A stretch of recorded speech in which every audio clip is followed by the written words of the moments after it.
আপনারা সবাই জানেন যে আমাদের নতুন সভাপতি আজকে এখানে কার্যভার গ্রহণ করেছেন। ওনার উদ্দেশ্যে আজকে এলাম। গতকাল এখানে এসেছিলাম, আমরা সবাই সম্বর্ধনা দিয়েছি।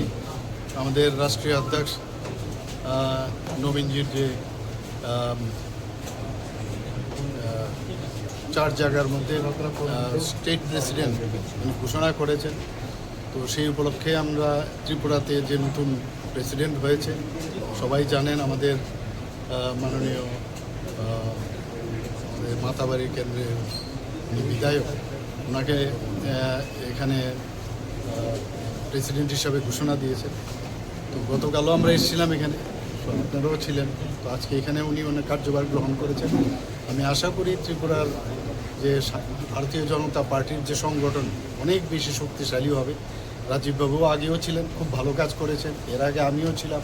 তো ভারতীয় জনতা পার্টির এই ধরনের কিন্তু একটা পরম্পরা, একটা নির্দিষ্ট সময়ের পরে নতুন আরেকজন আসে। তো সেটা আমাদের আজকেও আমরা সেটা দেখতে পাচ্ছি। নতুন করে আবার নতুন কমিটি হবে এবং বিভিন্ন জায়গায় যারা মোর্চারা আছেন সেখানেও কমিটি হবে। তো আবার একটা নতুন উদ্দীপনা নিয়ে আবার ইলেকশনও আছে আমাদের সামনে, আগামী দিনে 2028 ইলেকশন আছে, সেটাকে সামনে রেখে এটা নতুনভাবে এটা কাজ আমাদের ভারতীয় জনতা পার্টির সংগঠনকে আরও মজবুত হবে সে আশা আমি করছি। আর বিশেষ করে আমাদের যিনি নতুন ত্রিপুরা প্রদেশের সভাপতি হয়েছেন অভিষেক দেব রায়, অত্যন্ত মানে ওনার ফার্স্ট লাইফ আমরা যদি দেখি, বুথ প্রেসিডেন্ট থেকে উনি কাকরাবনের বুথ প্রেসিডেন্ট ছিলেন, সেখান থেকে আজকে ডিস্ট্রিক্ট প্রেসিডেন্ট হয়েছেন, তারপর আজকে স্টেট প্রেসিডেন্ট হয়েছেন।